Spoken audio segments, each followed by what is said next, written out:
everybody, welcome to Watercolor Wednesday. Yeah, I'm gonna try to make that a thing. So anyways, today I'm doing a watercolor and I'm gonna kind of approach it in a little bit different way than just plain watercolor paint on watercolor paper. So first of all, I'm gonna show you what is going to be my travel journal for Italy. I have the cover to do yet. I'm going to save it till after the book is mostly filled. And I'm going to do the cover. I have plans for it. I'm going to actually do it in a video. So don't comment and say, I can't find the cover. I can't find the video for the cover. It's not up yet. It will be up. And when it is up, the link will come right up there. And if you don't see anything coming across there right now, then that means I don't have it up yet. And I haven't possibly done it. So when that is up, I will put it there. Okay, so this is just gonna flip through this and show you it really quick. I have got the map of Italy there, so I'm just gonna kind of use that and maybe paint around it or something. And I've got some jelly plate, I've got watercolor studies and just odd little swatches in there that I have. Most of this I sewed in actually, and some of it is attached with washi tape. I also have some jelly plate prints that I have done. You can check out my jelly print playlist for some of these that I have done of the skylines of Paris and Venice. I'm not sure which ones are in there or not, but you can check that out. So I've got different paper in here. I've got scrapbook cardstock, I've got Bristol paper, I've got watercolor paper, I've got mixed media paper, I've got pastel paper. Yeah, so you can see just some old watercolor paper that I just haven't thrown away, which you don't need to. So keep your watercolors that don't really turn out or that you're just like playing with colors just to see how they go. And you can put them in your art journal and use them as backgrounds. Because, you know, obviously these aren't paintings. I could develop them into paintings, and maybe I will in this art journal. And I could even photograph them and make a print from it if I wanted. But lots of times I will just be using them as backgrounds.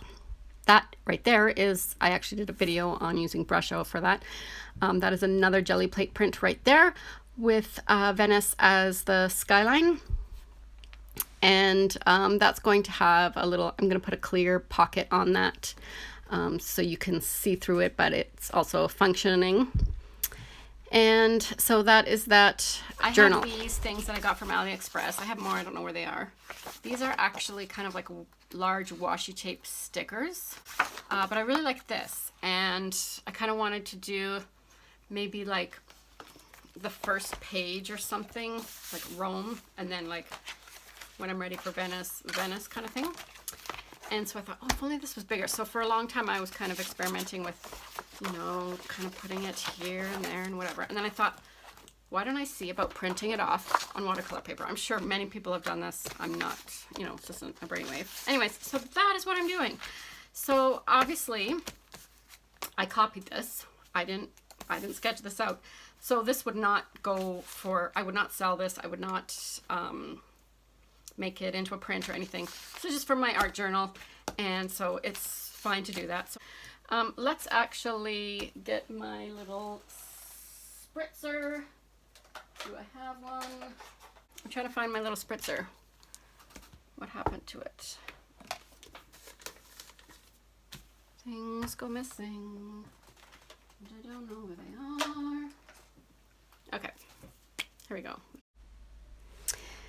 Okay, so let's finally just get this started. This is not going to be a complicated watercolor at all. If you want something a little bit more technical, a little bit more traditional watercolor, you can check out some of my other videos. Right now I am just testing out some color samples because my palette there went all crazy because of the magnets, and I am not sold on that whole magnet concept. I love the idea of being able to move them around, but let me tell you, with glue dots, they stayed where they were supposed to stay. So right now I'm playing some kind of watercolor chess and moving them around so that I can kind of keep track of what I'm doing. Lucky for me, I was smart enough at the time to label all those half pans, so I can go back and see what colors they are, because they are not in the order of my swatch that I have attached with this tin. So I am just figuring out some colors. I want to be brave and add some, unexpected colors in there, but I'm not sure at this point if I want to do that or not, if I'm going to do that. So I'm sticking to more traditional colors that you would think with architecture. So more neutrals. So I've got some Hematite Genuine, some Hematite Violet Genuine, Potter's Pink. These are all actually Daniel Smith, I think, that I'm using. The bird is Quinacridone Gold and Manganese Blue. So I believe I've used all Daniel Smith watercolors in this. Oh, no, I do go in with some pastel watercolors from Prima and Jane Davenport. So I'm thinking that the left side of the Colosseum is going to have a shadow, so I want to make that darker. And I am actually, those of you who know, I have always said, do not use anything less than 140-pound watercolor paper, because it's useless. And don't use mixed media paper for watercolor paper. Which is 140 pound is also 300 GSM. But I have broken my rule here, because I went and got myself a laser printer. Another side note here, don't use inkjet printer with this, because I believe the ink will run. I may be wrong. And then you could also spray something over top of it, but then you won't have a watercolor effect. It won't be a watercolor surface anymore. So you would need to use a laser. If you don't have one, then go out and buy one. Just kidding. I'm totally kidding. I just went and got one because I needed to buy new ink for my inkjet, and it was either buy the ink that is more expensive or buy a new inkjet printer, and I'm so tired of that. So I was looking into laser printers, and they have gone down in price a lot. So I spent like $100 on a laser printer, and the ink lasts for way longer, and it's way more affordable in the long run and cheaper. So there we go. Back to laser printer. Oh, if you don't have one, you can get this printed off at like Staples or something, or like, I don't know, maybe photocopying works. I don't know. Anyways, so what was my point in saying that? Right. Because I got a new printer, I did not want to put really thick paper through the printer, because I didn't want to wreck it when it was just brand new. I know, maybe that's stupid.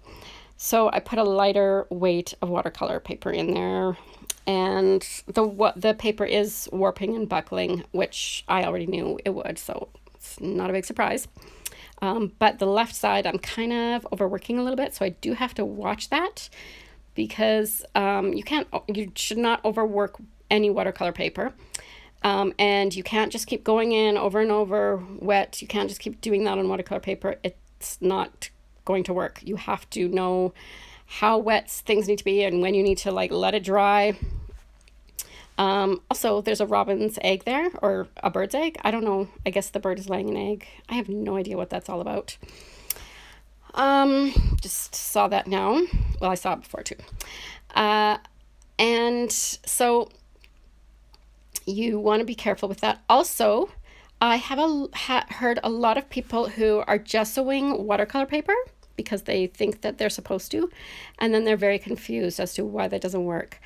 So if you are watching this and you're not sure, and you've heard that gesso is a good thing and you want to use it, and you should always use gesso, it's true. I say that all the time. However, you don't use it on watercolor paper, so you have to know when gesso is appropriate, when it isn't. And I have a video coming out very soon. I've already filmed it.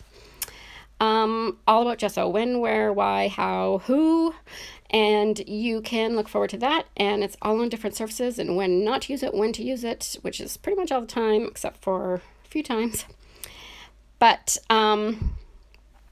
yeah, so you can watch for that. Now I am going in with these luscious pastel watercolors. This is a mixture of Jane Davenport and Prima, and I cannot tell you which ones are which, But I do know that I love those pastel, and I am so glad that I decided to stick them on the Coliseum, because I realized that I can print it off again if I need to, and paint it again if I mess up. So why am I not just trying things?